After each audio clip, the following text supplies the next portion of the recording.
Hey, this is Dr. Chris Burke at the University of Nebraska-Lincoln, Department of Computer Science and Engineering, and as promised, we're going to be doing review for CSCE 155E all week. The form of that review is going to be taking live streaming events Monday through Thursday. We'll be doing days 1 through 4 of the Advent of Code. So let me go ahead and transition over there now. Advent of Code is an awesome website that's been doing coding calendars for the last 4 years now. Since debuted in 2014. Each day they release 2 programming exercises, usually related to each other. And you can follow along. You can do all the old years if you really want to. And if you haven't done this before, I encourage you to go along at your own pace in your own language if you need to, and make sure that you also support or if you can, support the website. They are asking for donations, or I purchased, for example, a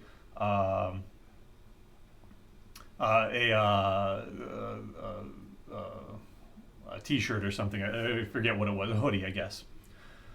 So I'm just going to give this a few more seconds to see if it actually shows up.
All right, well, it is streaming, so here, I'll give everybody a different link instead. All right.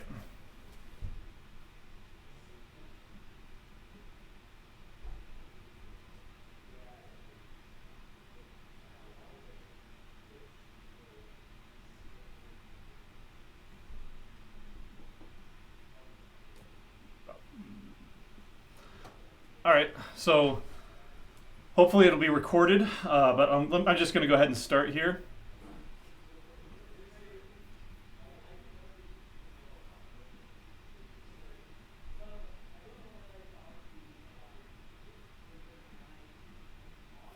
Anyway, so this is day 1. It usually comes with some sort of a little story to go with.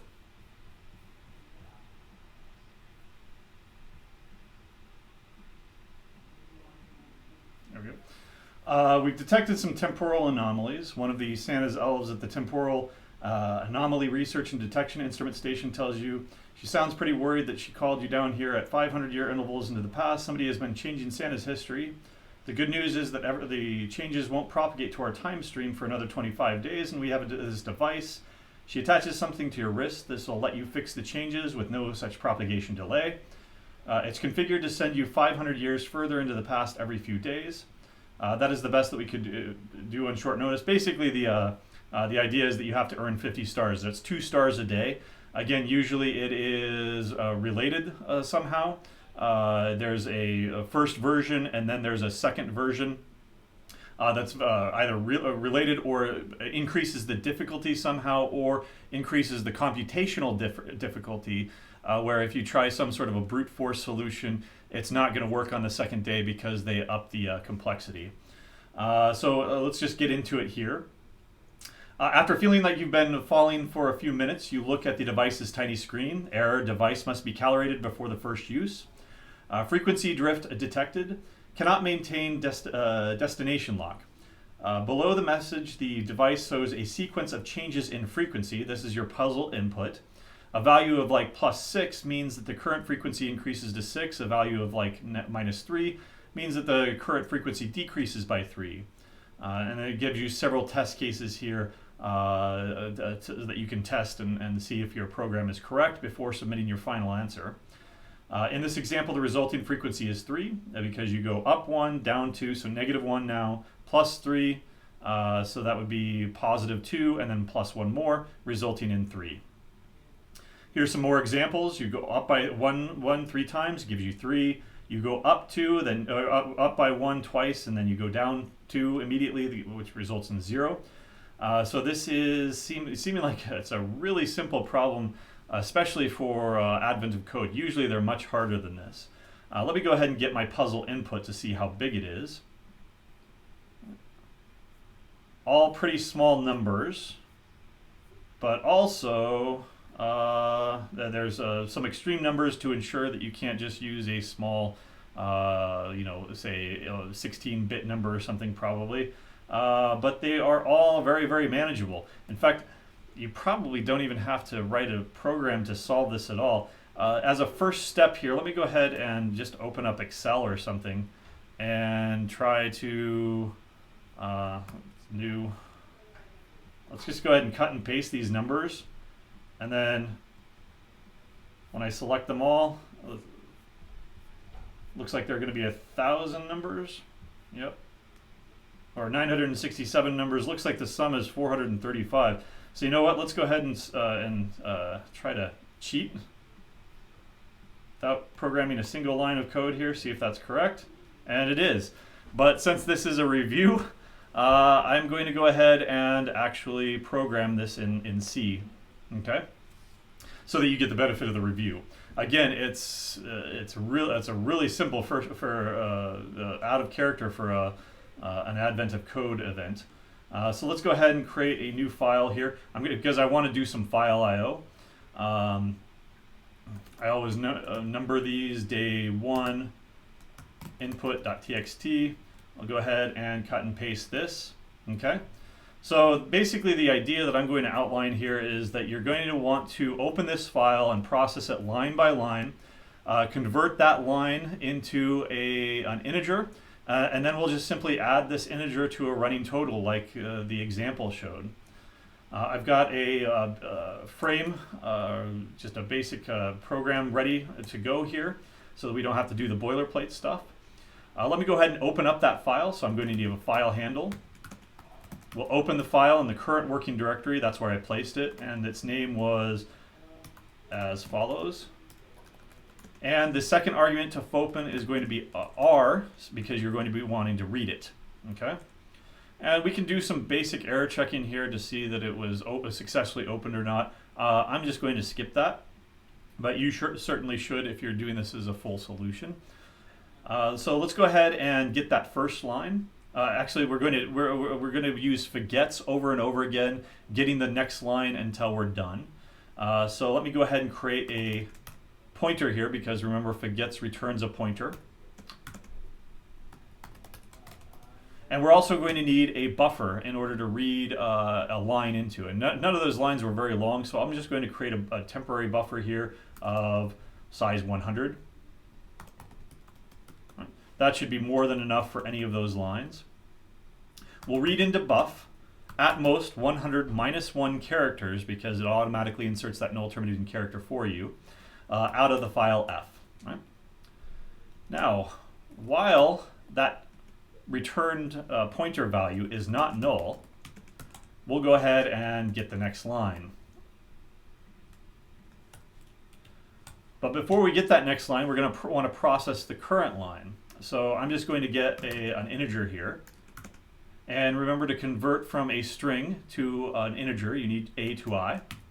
And we'll go ahead and convert the whatever's in the buffer.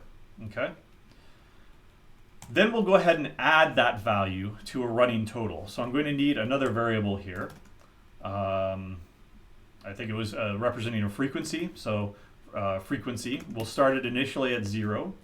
And then we'll take frequency plus equals x. Now remember, if it's a negative value, it'll just simply add a negative value. It'll go down. This should take care of that for us. Let me go ahead and print it out at the end. Final frequency. There we go. And let me go ahead and go over here and compile it. And if we get, I think it was 435, if we get the exact same result, then I'm pretty happy with this small program. It agrees with the the value we got from Excel. And now let's go ahead and go on to part 2. Again, every day you get 2 exercises. They're usually related. They're always usually the same input. And let's see. So you notice that the device repeats the same frequency change list over and over. To calibrate the device, you need to find the first frequency it reaches twice. For example, using the same list of changes above, the device would loop as follows. I'll let you go ahead and read those.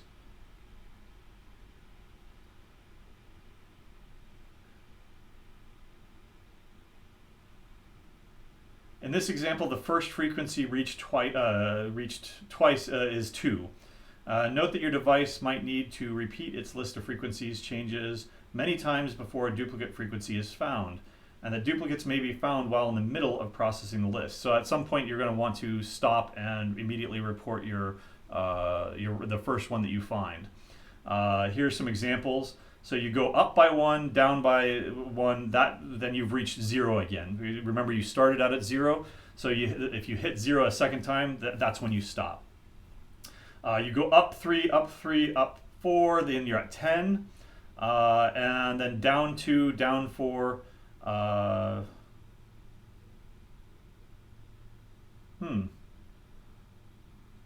10, then down 6 would leave you at 4.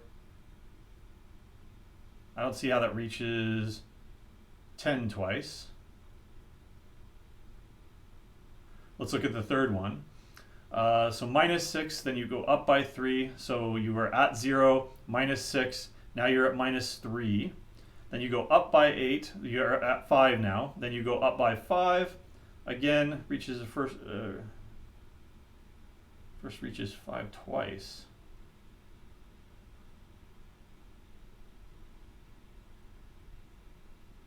So 7, then 14, then down to 12, then down to 5, then down to 1. It reaches 14 twice.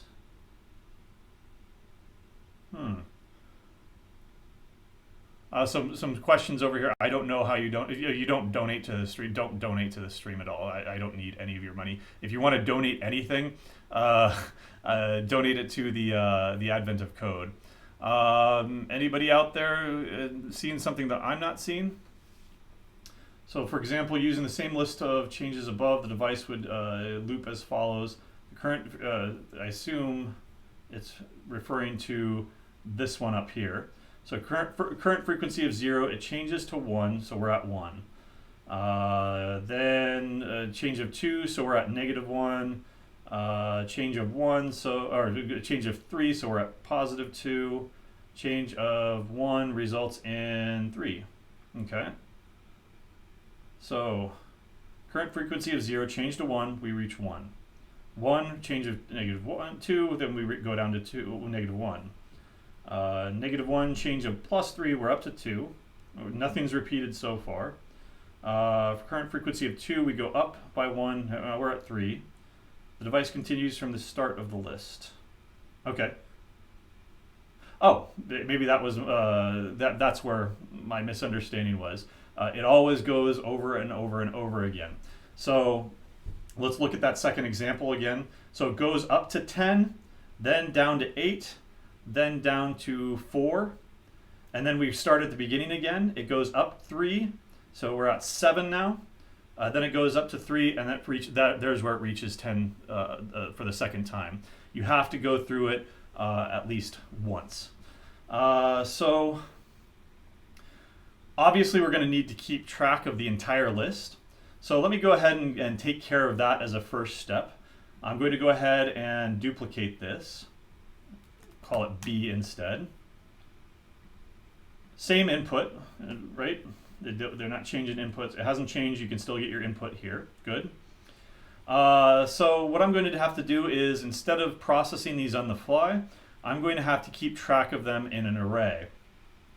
I can hard code that array to be 967 long.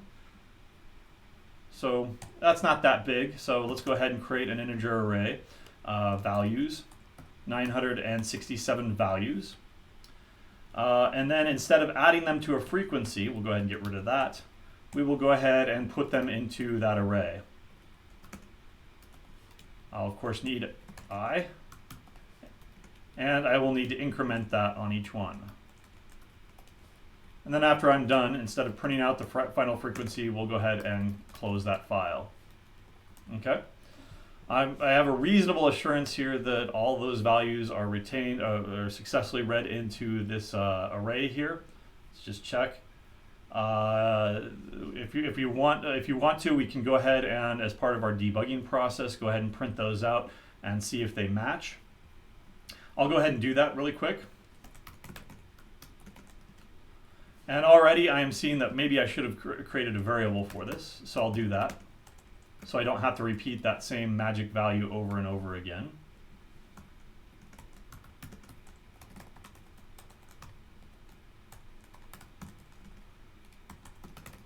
We'll print out the ith value. Now before I actually run this to make sure that it works, just calling your attention to the fact that this is a static array, and in fact it's a variable length array of VLA. This is okay in this instance because I'm just looking for a quick and dirty solution, but this is not good in practice, because you really run the risk here of a stack overflow. 967 times 4 bytes, that's nothing, at least for my computer. If you were an embedded system, that would definitely be a concern. And if you were in general reading in larger values of n, that's definitely a concern. So this is kind of a bad practice right here, but it's okay for this exercise. Let's go ahead and compile that and see if it works. Oh, wrong. I misspelled values. There we go. All right, let's run that, and the last one is 125,143, and that matches there. The first one was negative 15. If I go up, it's negative 15, so I'm reasonably assured that I'm reading that incorrectly. At this point, I'll go ahead and close that file because I've got those in this array now. Okay, and I'll go ahead and get rid of that so that we're not including our debug information here. So now we're going to cyclically go through this list over and over again until we find something that has been repeated. To do that, I'm just going to go ahead and brute force it. There's probably a clever way of doing this, like by analyzing the frequencies to see what the period of this is. You know, if you are always repeating something over and over again, eventually you're going to reach the same. This is kind of like a random number generator that uses like a linear congruence method or something, where eventually it's going to, it has a period, maybe it's a very large period, maybe it's a very small period. I don't know, I don't care. These numbers were small enough that I am going to guess that we can brute force this. And by brute forcing it, I mean that we're going to keep track of every value that has ever been created or that has ever been hit. And then on each iteration, we're going to check to see, have we found this value yet? Now, in general, that's going to be like order n squared if you know asymptotics. It's going to be pretty bad if it has a large period. We'll find out here, okay? Day one, I'm guessing that it's going to be okay for brute forcing this. So I'll just put in a while loop here, an infinite while loop that we'll break out of when we finally hit that, that duplicate. I'm going to still have that current frequency, so int cur freq is equal to 0. And also I'm going to want an index, which starts at 0. And then I'm going to, here I'm going to check the current frequency. If it has been hit before, stop and report. Otherwise, else go on. And so I'll take care of that else go on here first. The current frequency is going to change by the ith frequency. So cur freq is going to be just like we had before in the first solution, the values sub I, right? And then we'll want to go on to the next one, I++. But now here, again, note that you're going to be cyclically going through this array. So at some point you're going to get to the end of the array, you need to come back to the beginning. So instead of doing the nice compact iteration here, I++, I'm going to go ahead and set a full one here, I plus 1, but then I'm going to mod out by the size of the array. So that, say that the array was of size 5. If I mod out by 5, and it's equal to 5, when I mod out by 5, that takes me back around to 0. 0, 1, 2, 3, 4. Then when I go to 5, I'm off of the array, and so I'll mod out by n, and that takes me back to the beginning. 5 mod 5 is going to be 0. And so that's the trick that I'm going to use there. Otherwise, we need to check, so this is the harder part, where we need to check the frequency. To do that, I am going to have to keep track of all the frequencies up to this point. I'm definitely not going to be able to use a static array on this because I'm going to assume that the number of unique frequencies that we're going to hit is way more than 965. So let me go ahead and just create something that's large enough. And if it's not large enough, then we can come back and increase its size. And I don't want to have to do any fancy data structure kind of stuff here. If there's sort of another language like Java or Python or something, where you have an array or an array list that can automatically grow and shrink as you need it, then I would do that. I would use something like that. I'm going to kind of be wasteful on this and just create an array of size, say 1 million. Right? And I'm going to also want to keep track, so it has a capacity of 1 million, but it doesn't have anything initially into it. What I'm going to be doing is I'm going to be putting the frequencies that I encounter, I'm going to be putting those into the array. And so the size of the array is going to grow as I add stuff into it. And so I'm going to go ahead and establish the current size as 0 because I haven't put anything into it yet. All right. Now down here, I'm going to check the frequency. 1, I'm going to check ARR to see if the current frequency, or cur freq, is in it. If so, stop. Right? Otherwise, 2, I'm going to put the current frequency, cur freq, into ARR. Right? So, putting the current frequency into ARR, that's pretty simple. ARR of size is equal to the current frequency, right? And then I will need to increment the size, and there you can just do a plus plus. So again, the idea of this is that if it has 1 million capacity, but if it has 3 things in there, right, then it's at index 0, 1, and 2. I want to put it at the next index. Well, the next index is the size, right? Because everything starts at 0. So I'm going to put it into there at index size, and then I'll increment my size for the next iteration, okay? Otherwise, I need to check to see if it's already in there, all right? To do that, I'm going to go ahead and write another function here is what I'm going to do, contains, right? So if contains, that is the array contains the element current frequency, but I'm also going to need to, this is a function that I'm going to write. I'm going to go ahead and pass the size of the current array. So I'm going to pass the array, its size, which is going to be changing, so I'm not passing 1 million every single time. And then I'm going to also pass in the current frequency. And if the current frequency is encountered, then we know that we're done, and we can go ahead and report that, printf. Current frequency is equal to %d, and was the first to be encountered twice, to be seen twice. Right? Don't have to get fancy here. They're not going to be grading us on what it looks like. Cur freak. There we go. So this is done, but I'm going to go ahead and have to write this.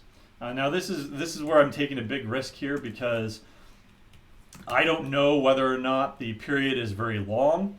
And if the period is very long and I keep adding stuff to this list, then we're going to have to look for a better solution. I've already got one that I'm thinking about. One thing that we could do is we could make sure that we sort it every single time, or we insert it to where it needs to be to maintain a sorted array, and then we can exploit binary search really quickly to see if the array contains the current frequency or not. But I'm going to go ahead and go with this brute force solution first to see if we can just get it done. Right? So for int I, really idiomatic for loop here. I is less than size, I plus plus, return if current if ARR sub I is equal to the current frequency, then we'll go ahead and return 1. That is true. You did find it. You found it at the ith index. Otherwise, if we get through the current size of the array and we never find it, we're going to go ahead and return 0. Okay. Let me go ahead and see if I've made any errors here. Not an array. Okay. Oh, sorry. I didn't put my full signature in here. There we go. Redefinition of I on line 38 and 25. So apparently I did declare it up here. I don't declare it down here, but I will have to reset it.